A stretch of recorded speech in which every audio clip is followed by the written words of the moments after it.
Salutations, shades, and welcome back to your one-stop shop for all things strange and unusual, talking with shadows. The conversation everyone has, but no one wants to admit to. Here with your host, Vic Whaley. And Marcus D. And we want to give a big shout-out to our two new patrons, Mariah Elizabeth and Zeno Smith. Thank you guys so much for joining us. We appreciate that, guys, so much. If you guys are just tuning in, if you have not checked out our last episode, you're going to need to, because this is a part two. This is part two, where we're talking about the Marine Kingdom. And if you have this weird underwater satanic kingdom underground that's luring people to it. It's a trip, guys. Yes. Just go watch it if you haven't. Yeah, go watch our part one so that you guys can be caught up to understand a little bit more about what's going on in part two here. But some comments that we had from our last episode, which was pretty awesome. Let's see. Bennett. K. Bennett says, this sounds like they are trying to link Catholicism with the Assyrian fish god Dagon, not the Lovecraftian god. But yeah, the god was of crops and the riches of the earth. The name of the Dagon comes from the word dag, meaning fish. Also, it seems it was seen as an enemy of the nation of Israel. Plus, it was known as the father of gods. The person in the story might have offended a deity by calling him father by accident. She was declaring herself a god. But yeah, this is clearly a story made to villainize the Catholic Church to the evangelical movement. Oh, 100% agree. And I think definitely it leans back on some of those old stories of Dagon. But also, like, the Lovecraftian Dagon kind of pops in a little bit, too. Not so much in this specific story. Maybe a little bit. There's a little bit of a Shadows over Innsmouth vibe in this. But for the most part, like, it's some of the other people who, like, channel these entities. You get a total, like, Lovecraftian Dagon vibe. Absolutely. Blue Steel says, don't worry. We're definitely not a cult. It sounds like something a cult would say. That's definitely one of those, like, we're not a cult. But, like, because if you have to start with that, there's probably some general concerns. Oh, yeah. From our patrons, Klein92 says, mermaids, yes. Marcus, don't worry. You weren't the only one fooled by that documentary. Oh, absolutely. If you guys don't know what that is, in the Pillow Talk segment of the podcast, we got into the Micro Mermaid story, which is this really cool story about this teen that saw this really weird tiny mer creature. It's actually really interesting. Yeah, and I went off on the deep end again about those faux mermaid documentaries that came out in the early 2000s, which I'm still a little salty about to this day that they got me at the time. So yeah, no, like when it first came on, I started like looking up some of those facts because I'm like, how did I not hear about any of this? And pretty quickly kind of figured out, okay, there's some fishiness going on. Absolutely. Get it, Wink? Fishiness? I'm mad. I'm still mad. I'm still mad. I am upset. I am upset, and I am mad at Discovery Channel, National Geographic, the government, all of academia for fooling me at the time. It's everybody else's fault, not my own fault for doing my own research, just for the record. All right, so let's dive into this. I want to say, I think when we had just left off in this story, she had just met this patron deity, this underwater pre-Abrahamic deity, like Satan entity thing underwater. She's not Satan, but we're going to learn more about who she is. Not her. I meant the entity is what I'm saying. Yeah, that's who we're going to be learning a bit more. She finds out that her name's Annabelle, and Annabelle's really pushing her to go take this magical water she just gave her to kind of enhance their connection. She thinks about it for a while, and she's like, I really need that $6,000, which I already think she's already done more than enough work to try to get her $6,000. So she ends up kind of just giving in and going, and she takes the water, and she starts bathing in it. And she immediately feels this very strange, sudden connection to this entity. And she feels like something magically is going on within her soul, like very deep down. And she ends up going back, and she finds out the name of this lady, that her name's Annabelle, and that she's actually a queen in the Atlantic Ocean of one of these groups. And she finds out the other thing that's happened when she bathed in the water. Mm-hmm. She uses the words that the two of them have now become one. But then she goes in to explain what that means. That these sirens and other underwater entities can't normally really exist on the surface for any prolonged period of time without, like we covered earlier in the story, with the perfumes and those magics to kind of keep them up on the surface without drying out and just kind of doing the normal I've tossed a fish on the shore thing. Yeah, like if you dive really into the the satanic underwater kingdom and stuff, they actually break down like all of these various like aquatic like creatures like nymphs, sirens, and things like that, and what they do. And I am just like, this is like Percy Jackson and the Lightning Thief, but really fucked up. Okay, when she finds out that this quote-unquote oneness is done, it means that they can now share forms, but it's kind of just one way. That Annabelle can now take on her form. And when she does, she can move on land with no problem. The writer actually describes that she's basically borrowing her human morphology. So she can kind of go ahead and do things on the surface unhindered. Now, she doesn't have to go and get the things like perfume and things along those lines. Mm-hmm. And guess what she starts doing? My guess is probably doing seedy things with men. Yeah, she starts banging. Yeah. So Annabelle, now using her body, is going around and just sleeping with a lot of people. Can you imagine being... Can you imagine the girl's name is Annabelle, right? Like the person, or the writer. No, right. The queen is named Annabelle. Right. But the writer in this, like all of a sudden, like if people are accusing you of sleeping around town, maybe throwing that out, she's like, no, it wasn't me. It was this water demon that shifted into me and started going around sleeping with all these guys. Yeah, it wasn't me. Okay, so after they make this deal, she's kind of still doing her thing where she's exchanging money and stealing people's fate, and that same sort of stuff that was going on in the previous story. But Annabelle calls her back to a meeting at the temple. And she walks in, and there's this like large kind of floor-length magic mirror there. And Annabelle just kind of walks through the mirror along with two other entities. She describes them as being sea monster-like people. Mm-hmm. And she says, if you've seen the video of the creature seen swimming in the ocean in the Congo, it looked like that. Now, that stuck out to me, and I started digging to try to find this information. And it took me a tick to find it, and it wasn't very rewarding. Like I was able to find the video, and it's clearly a taxidermied Fiji mermaid. Oh, okay. And the camera's just slowly rotating around it to kind of give it a sense of movement. And there's a looping audio recording of it going rawr, rawr. So like, it's one of those things where it's like, this is a clear hoax. And as far as I can tell, that has to be what she was referencing. Doesn't it look like a garfish? Is that what it was? Like the one that was swimming in the Congo? Like I almost want to say that's what I thought it looked like. This one, when I looked at it, like the video she was referencing, as far as I can tell, is the this one where it's just like clearly of it's a well-constructed Fiji mermaid, right. But it's just a Fiji mermaid. Gotcha. It's nicer than the average Fiji mermaid. It's kind of posed in an action form, but as the video goes on, you can just tell it's not moving and that it's just a looping audio recording. You can tell the creature's mouth isn't moving when it's supposed to be making a sound or anything. Right. But from what I can tell, I'm pretty sure that's what she was referencing. I could be wrong, though. Mm-hmm. It's not like I get to like sit down and interview her more directly about it. But she describes that two of these creatures comes out of the mirror with her, and she finds them fairly repulsing because they're very monstrous, but she's here to do her job and get her $6,000. Yeah. So she puts up with it. She's finally got to get that. She's finally got to get that money. Got to get that money for Canadian college. Yeah, for Canadian college. So basically, Annabelle's like, okay, I'm really enjoying using your form, but have you wondered why I'm doing all this? And she's like, well, not really, but I guess you can explain. And she's like, well, what we're doing here is we're stealing the fertility of men. We're stealing their seed. I knew it! I knew it. Why is everything after human seed? It's these merfish that are after our seed.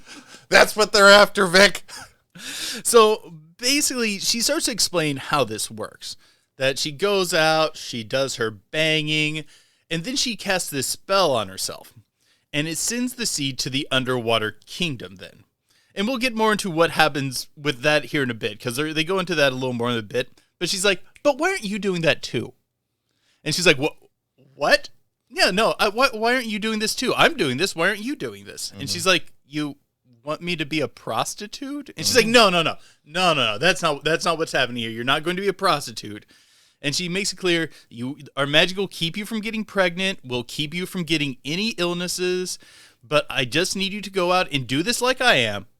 And then you have to cast this spell. And the spell involves her saying the Our Father 3 times. Mm-hmm. And that's kind of a theme when they do most of their magic in this. It involves them saying the Our Father. Mm-hmm.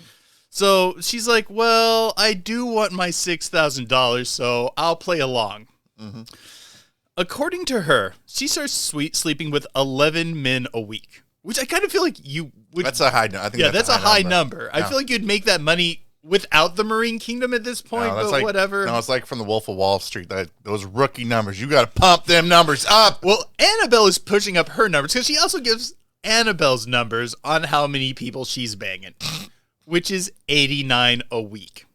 89 a week? 89 a week. She says, I was sleeping with 11 men a week, and she was sleeping with 89. That is that's a lot together of seed. Comes that's to a lot exactly of 100. Oh, okay. Which is also weird. That's a lot of our seed being taken to the underwater kingdom. They also explained that it's not just taking the sperm at that moment. It actually magically steals the man's fertility for the rest of their life. That without magical intervention through faith and prayer, the person will be like eternally barren. And any fertility they would have had in their life is actually being siphoned to the underwater kingdom. All right. I need to stop this podcast right now for a public service announcement. We're getting a little spicy. This is a public service announcement to all of our Shade fans out there with seed. You need to make sure you're wrapping your tools, people. Okay. You need to make sure you are always wearing a condom to ensure your seed is not being stolen away. 24/7. 24/7. You need to wear it, put a rubber band around it, put a cup just for safety. Don't do that. No, do not do any of this. 3 layers of pants. These are bad ideas. I am not having my seed stolen by an underwater mermaid, Vic. What you're describing will definitely also kill your seed. This is for safety. My public service announcement is do not do that. Do not do any of that. Okay. So she finds out how to do the spell. She starts doing this. And she also gives a bit of a lore dump at this point. That in the underwater kingdom, there are cities, there are countries. There's actually 7 basically continents. I'm assuming, she doesn't get specific, but I'm assuming they probably respond to the 7 seas. Yeah. She explains that there are cities that they look crystalline and like glass, and that their technology is like just massively more advanced than ours. They say that they've been building society since the pre-Abrahamic era, and that they haven't really had any major events to slow them down. So their technology is just super, super way beyond it. Most of their technology, according to them, is kind of based on biology and trying to create this hybrid program, which it's something that we've heard before. Hybrid sea fish people. Well, she also describes her culture a little bit, saying that there is a lot of different underwater entities that live in these cities. It's not just the sirens and the mermen and the sea creatures. She doesn't get too into detail, but she does explain that there are a lot of different kinds. Right. She also says that a lot of babies that are born down there that are stolen from humans on the surface. Basically, they steal their fertility and they use it to birth babies there. Right. And that they're her language gets a little weird here. Because at times she talks about them as if they're effectively human, but their biology can live underwater now. Other times she kind of relates them as being more demon-y. I think what she's trying to say is they come out differently depending on what they're trying to breed them for. She also explains that some of them are just more or less humans that can breathe underwater. And that at 5 years old, they're all initiated into magic. So they have like magic preschool. You go to preschool, but instead of like ABCs, learn your colors, you're learning how to cast spells and doing Harry Potter stuff. So, like, apparently that's like a huge part of their kingdom, that they're trying to actually drive up their numbers. That they feel like their society isn't big enough. And they're trying to enhance those numbers. And she gives some speculation about like, this is like saying for a war against heaven, or they're going to try to take over the earth. Well, something you got to think about, like in the term, like if we're looking at this in terms of like the Christian mythology of this.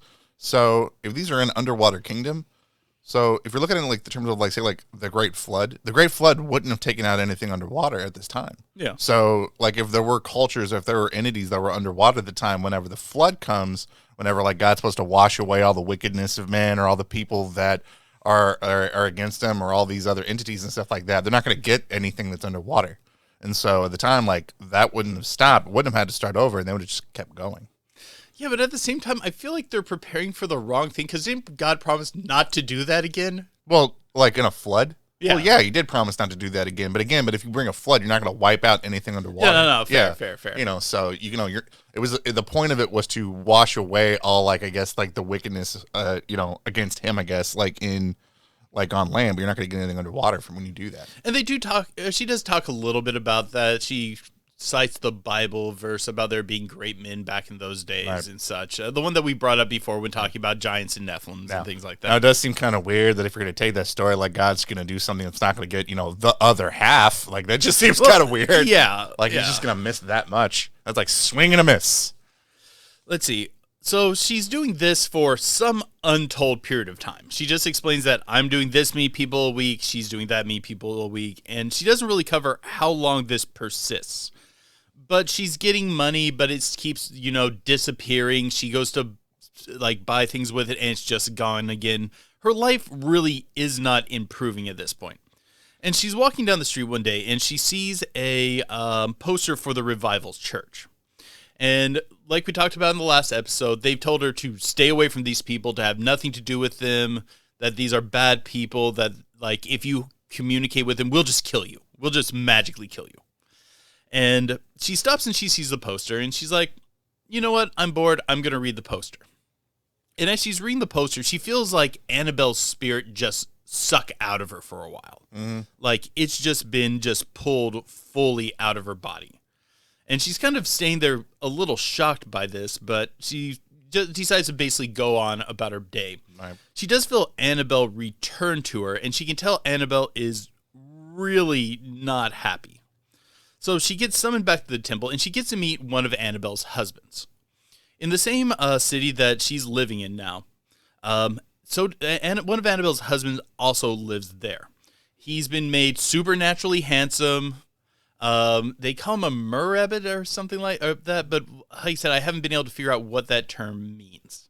But he basically goes about, does his biz there, helps them out with their various mystical shenanigans, organize a lot of the city.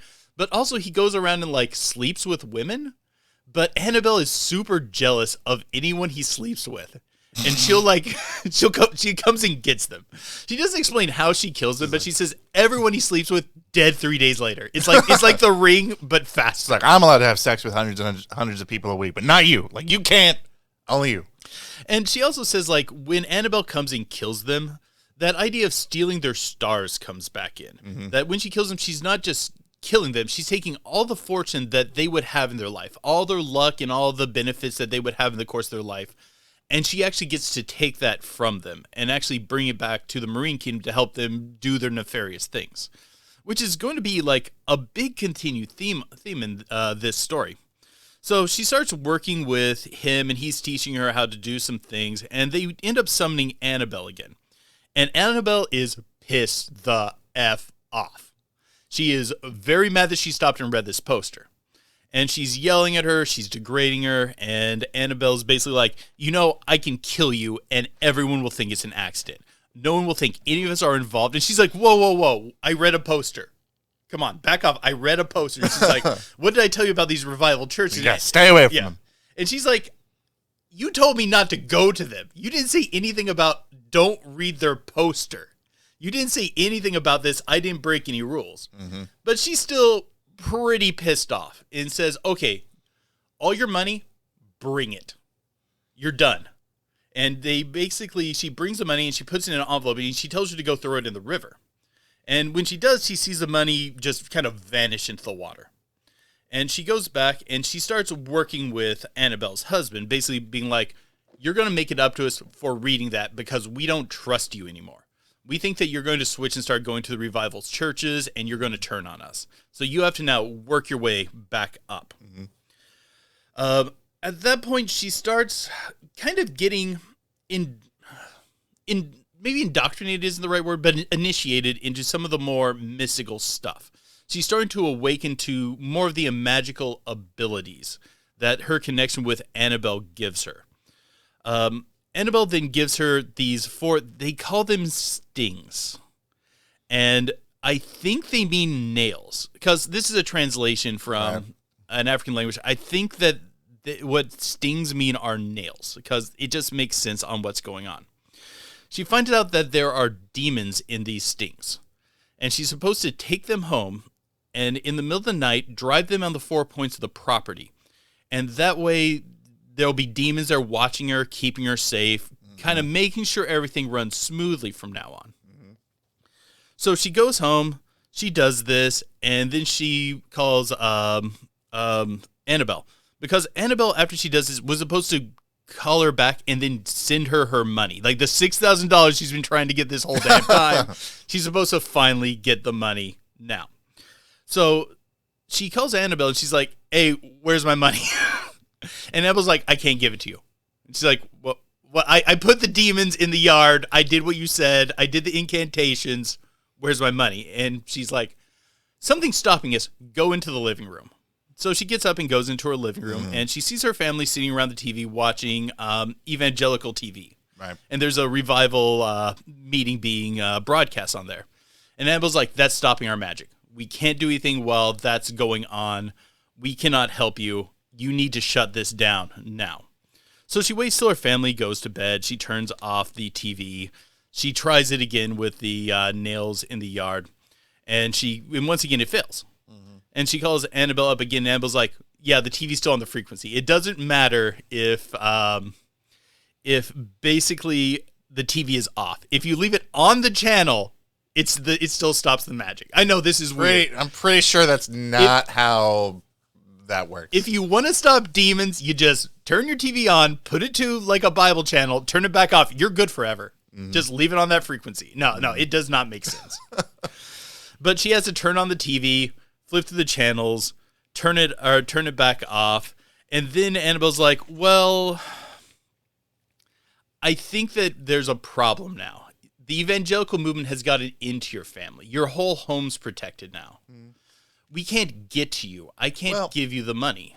Well, I want to back up to that whole that idea the second that even though the TV is off, that they still couldn't do that. I mean, one of the things that the reason about like why, if you think about like old TVs and what they used to do when you would turn them on, it would take them a very long time to come on. Now I think this is before digital. I don't know if it's that same way with TVs, but I know that whenever we were kids, like the reason why TVs would just come on whenever we would turn them on is because they're always drawing power like into the television.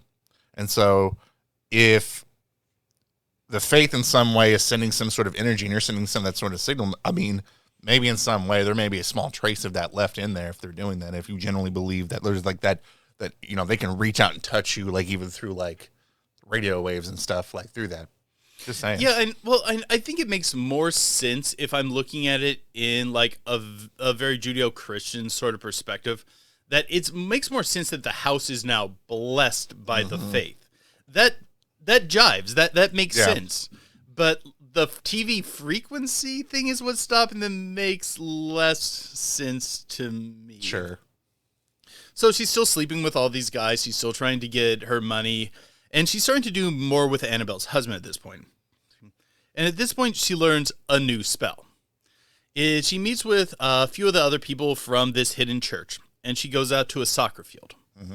And they all go through and they draw this line, like this magical line through the soccer field. And they take some of the sand. And it's explained to them to her that when you take this sand and do this spell, anyone who plays on this field, any fame or fortune they would ever develop in their life is gone, and it's now yours. Any of these people who would develop talents or become soccer stars or coaches, no, that fate's gone. That fate now comes to us, and we can use it however we like to make like our people better. We can steal the money that they would make, and it just comes to us now.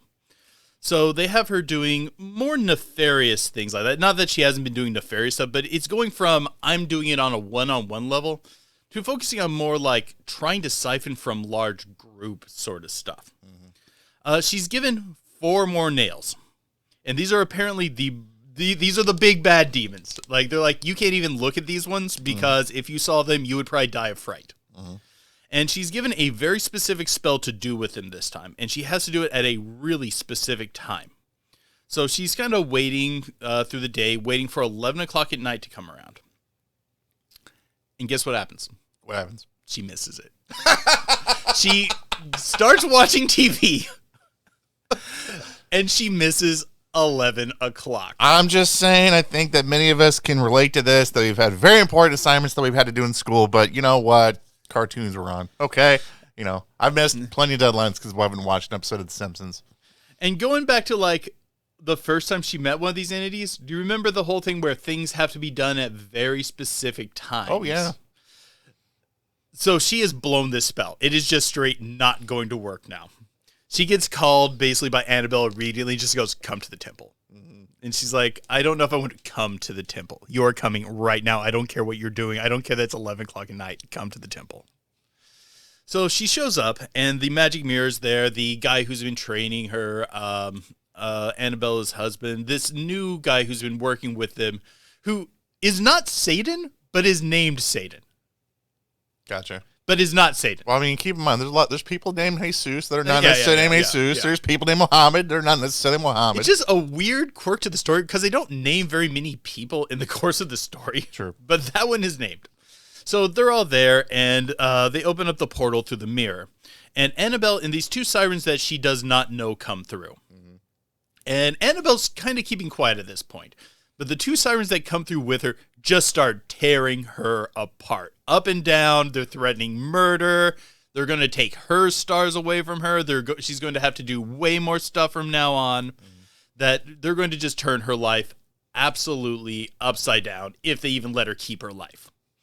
And Annabelle's just kind of being quiet through this whole thing. And she's looking at Annabelle trying to see how is Annabelle going to respond. Because she knows she has this link with Annabelle. Mm-hmm. And she knows Annabelle doesn't necessarily want her to die at this point. Annabelle likes using her body and her human morphology. And Annabelle's like, okay, everyone, let's calm down. And she's like, this girl's my daughter now. She's with me. No one's killing her now. And she kind of does this whole thing where she looks over and is like, everyone got that? No one's killing her.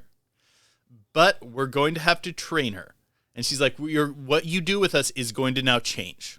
I feel like if you are in the middle of a situation and somebody who's supposed to be your mentor says, all right, everybody, we need to understand something.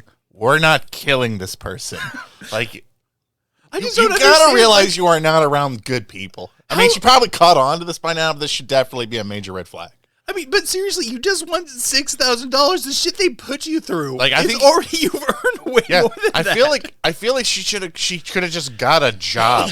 Oh yeah. like just got a job, and she would have got her money by now.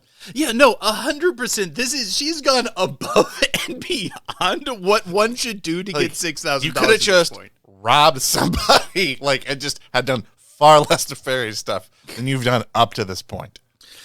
So she's like, okay, your role's going to change now. You're going to do something different.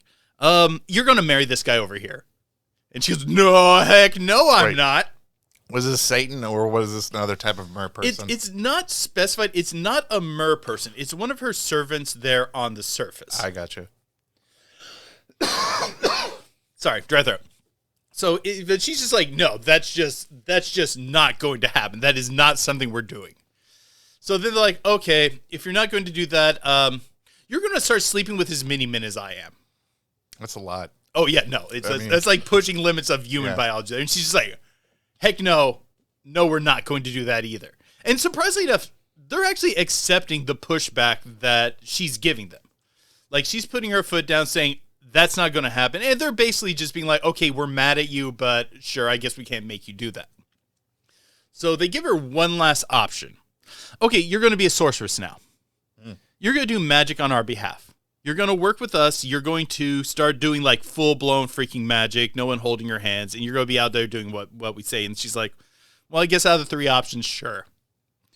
So they're still also encouraging her to move out of the house.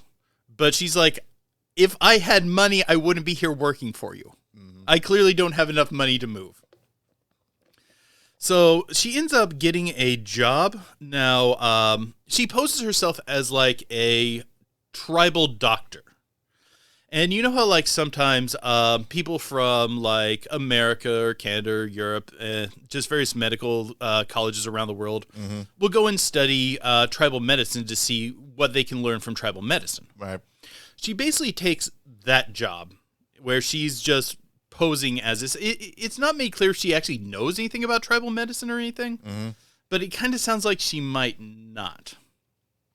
So she starts working with like the lead professor before the students even come in. Mm-hmm. And she basically does this spell that makes the lead professor become possessed by like a powerful entity from the Marine Kingdom. Mm-hmm. So he's just, boom, fully under their control. And apparently the demon that's now inhabiting him is a scientist. So when the students get there to learn, the guy who's from the college is now possessed, and she's already working for them. But he's, you know, immensely intelligent. They talk about these sirens being way beyond human intelligence. At one point, they described that a siren's intelligence is so far beyond a human's. They can speak every language without any issue. They can communicate with animals, and they can just outthink you. Like, it's just not even a contest. Right. So he starts kind of teaching them science from the Marine Kingdom while she's sitting there and trying to put demons into them. So they end up basically teaching this group of, I think it was 8 students, mm-hmm. getting them all super possessed, and then sending them back to their home countries. During this time, they're also doing this thing where she's casting love spells, mm-hmm. where women are coming to her, and she's doing this ritual on them. And what it does, she'll basically take the stars of the lady who's coming to them. In exchange, she'll make them fall in love with another person, but also it won't work out. Like the whole time that you're describing this really sounds like an allegory to a woman who is prostituted by like an American biker gang. Like the entire, I see it. Literally the entire time that you're talking about this, because it's like she needs money. She gets in with this group. They oftentimes they get prostituted, but it's weird because typically like within biker culture, they'll put their prostitutes like within places of authority or in power, actually within systems, to be able to manipulate it for their own benefit. Like it's literally following this line to a T. Oh yeah, and there's definitely some of these incredibly abusive themes. Oh, you'll get your money. You'll get your money. You just have to do one more thing. You have to do more. Yeah, no, she's not seeing anything from this. You had the whole like manufacturing meth, and now there's a chemistry to this, and it even escalates it even more. Okay. So she's doing that. She's casting these love spells. She's awakening to her power more and more. Mm-hmm. And she's starting to really enjoy some of the magical powers she has, because she's at the point now when she steals someone's fate, mm-hmm. she can keep a little bit for herself. Mm-hmm. And she's also at the point where like anyone looking in her eyes, once again, following vampire rules, mm-hmm. is just now fully under her control. So she's starting to get into it. She's manipulating her family. She's manipulating her community. Yeah, sure. And one day she comes home and her dad's just like, I don't know you. I don't know who you are. You're not the same person I raised. I don't know what's going on with you, but you're not the same person. And something about this hits her really hard. It hits her in this really deep place. And she basically starts kind of thinking, is this really all worth $6,000? I feel like if it's taking you this long to catch on to this, that's on you. Like there's no sense of time in the course of this story. She doesn't say like how long things are going on, but from the sense of it, she's done a lot of things in this story. I feel like this was maybe a year in, something like that. Well, I get it. I mean, we're making fun of her within this context, but I don't think the story's true. Well, no, but I mean, what she said. I mean, I've heard a lot of similar-esque type stories from women that have gotten involved in very seedy organizations. Oh, yeah. Where, again, you don't know how deep you've gotten until it's too late, and, you're mixed up in a whole lot of stuff and you really can't get away and all these sorts of things until like finally some outside influence is causing you to have this like just this revelation that things are just not going okay. Like, if I want to take this story with a little more seriousness than I have been up to this point, and if I take it through the lens of this is a true account, even if like there's nothing supernaturally going on, this lady's being severely abused. She's being gaslighted. This is some really heinous stuff going on. Oh, yeah. I mean, it follows along the lines of a lot of, like, stories about people involving, like, getting possessed, where it's isolating them from their family. It's isolating them from, their culture, their healthy coping skills, getting them to do, seedy, terrible things to get to the point where they feel like they can't escape and they can't get away. And it isolates them even more to this, like, nefarious community that they're now involved in, and this particular person. Oh no, it's pretty on point to that. Oh yeah. So, like I said, this hits her, and she kind of has this awakening to, okay, I think something's gone off the rails. And she's in the community the next day, and she sees her priest, like the priest she used to go to. It's not made clear if he's part of the revival church. I think he is, but I'm not 100% certain. But she basically goes to him and goes, yeah, we need to talk. Some stuff's been going on in my life, and I need to talk to someone about this. Mm. So they go to the church, and she feels Annabelle, once again, just kind of just gets sucked out of her body. And she tells him everything, like the whole plot that's gone on up to this point. And he's just kind of in shock, but is like, I've heard of this. Mm-hmm. I think I can help you, but I can't do it by myself. And she's like, okay, we can have other people help. I just need you to keep it from my parents. I can't tell my parents about the stuff we've been doing. And he's like, no, that's going to be part of your healing process. You have to talk to them about this. This is too big to keep quiet. So basically the priest explains to her parents what's happened up to this point. She's really, really upset at this point. Mm-hmm. But the Marine Kingdom knows she's done this. They know that she's been flipped. And she starts seeing that Satan guy everywhere. But no relation to the real Satan. No, not the real Satan. It's a guy named Satan. Right. It's like Uncle Satan, no relation. Yeah, pretty much. And he's just like kind of stalking her. And everywhere she goes, she sees him in the background. She sees him stalking the property at night and things like that. The whole time the priest is trying to get together this group of men of faith. And he finds out that there's this special mountain nearby that like the revival church goes to and prays. It's supposed to be very connected with God. Mm-hmm. So they decide that they're going to take her up there. So they kind of sneak her out in the middle of the night so this guy who's stalking her doesn't figure out where they're going. Mm-hmm. And they take her up there and they start to pray. And she feels like something's happening. She feels like there's something coming out of her. And the priest explains that this connection that she has with Annabelle is a form of possession. Right. And they start going through, they don't get into the details, but it sounds similar to exorcism, that they're going through some form of exorcism. It doesn't sound like proper Catholic exorcism, but it's... But they're evangelical, so it's probably more like, holding the... If I had to make a guess, if it's like that, it's probably like holding the Bible, like just pressing it on like that, if I had to make a guess. It could be. They kind of are very skirty about the details of this part. Yeah. I mean, there could be some other elements to it, too, if they had to take them up to a particular place. Yeah. I mean, so there could be other elements to it that we don't know. So, Annabelle manifests, and so does her husband, and so does some of the other marine spirits. And there's kind of this spiritual warfare thing going back and forth, them kind of trying to pray them out of her body, and they're actually, like, physically there. Like some sort of Christian Avengers in-game story. Like, yeah, a little bit. So there's basically this tug of war going on. Christian Avengers, assemble. You have her and I like that. This group of priests that this guy's put together, and her parents pulling on her soul on one side, and you have Annabelle and like some of the sirens and her husband on the other side kind of pulling.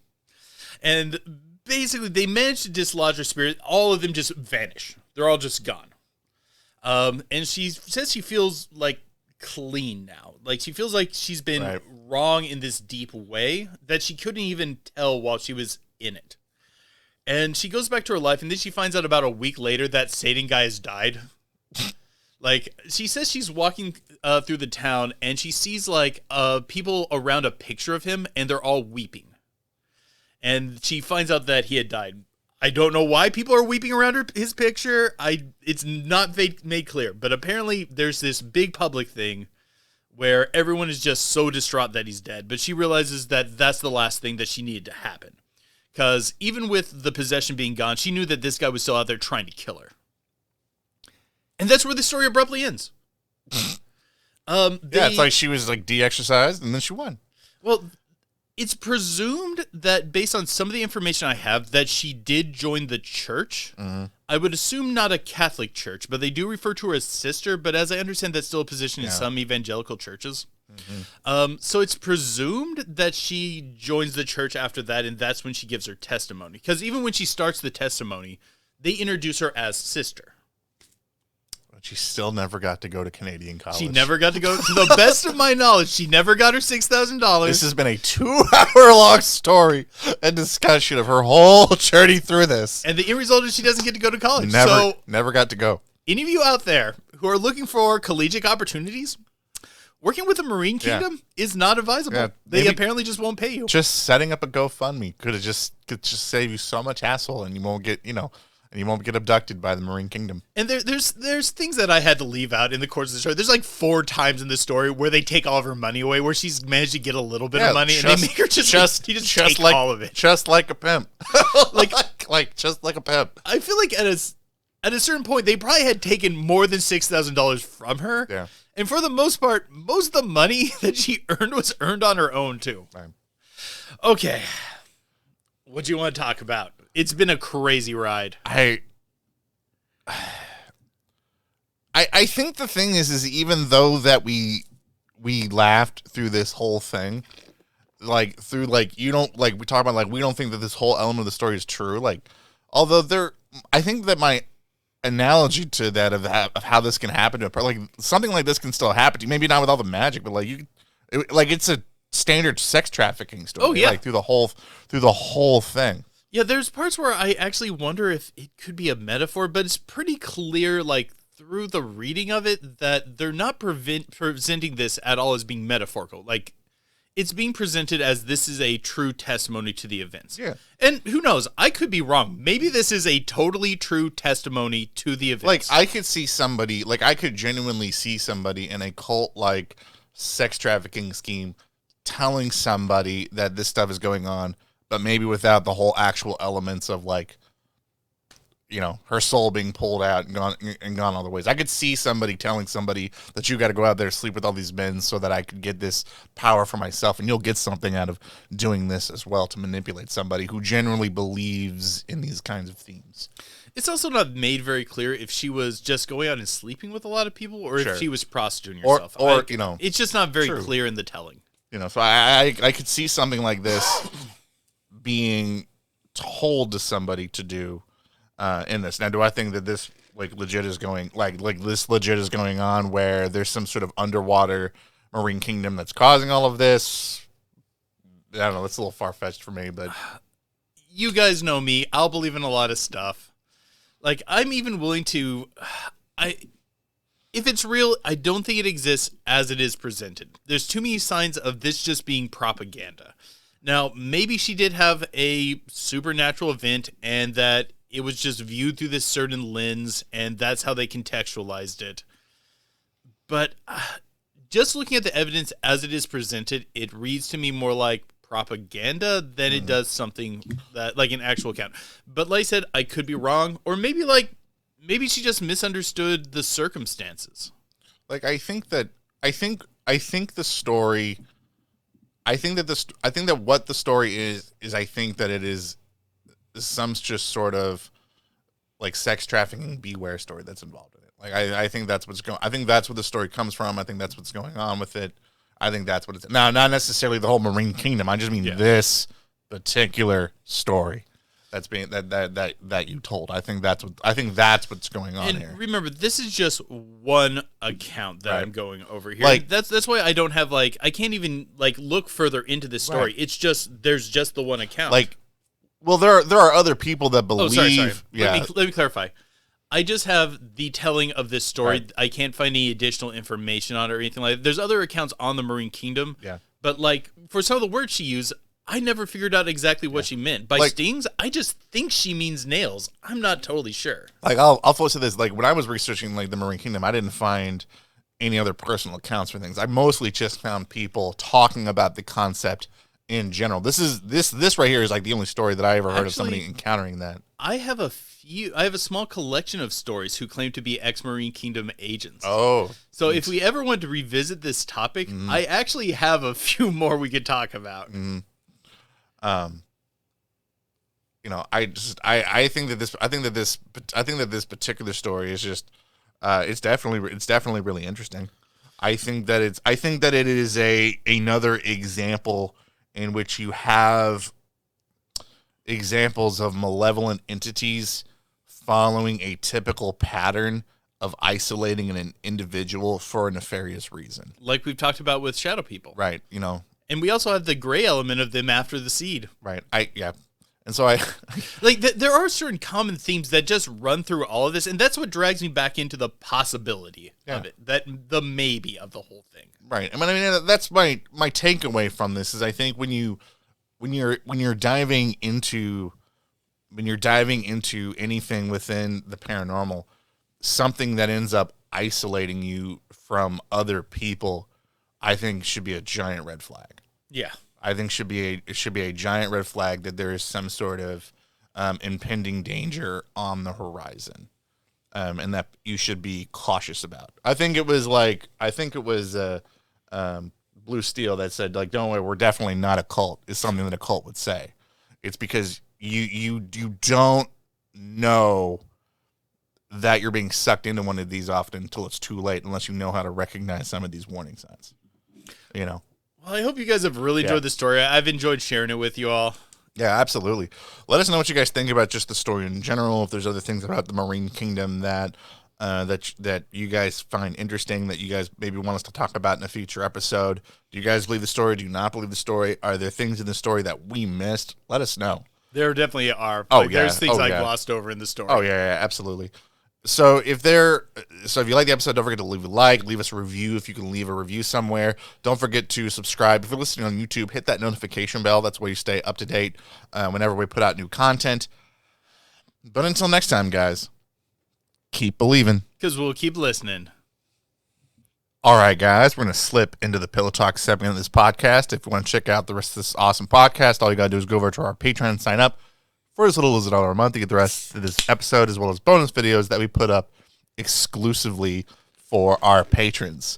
And also, I realized during our episode, we never talked about what we were drinking during this episode. I realized the answer was coffee. Yeah, Dunkin' Donuts. Early in the morning today. Both Vic and I just had our birthdays, and we are so old. You're old. You're 40. You turned the big 4-0, by the way. I get more awesome and spry every year. Yeah. Realize more spry, realizing we need coffee to wake us up at 10:30.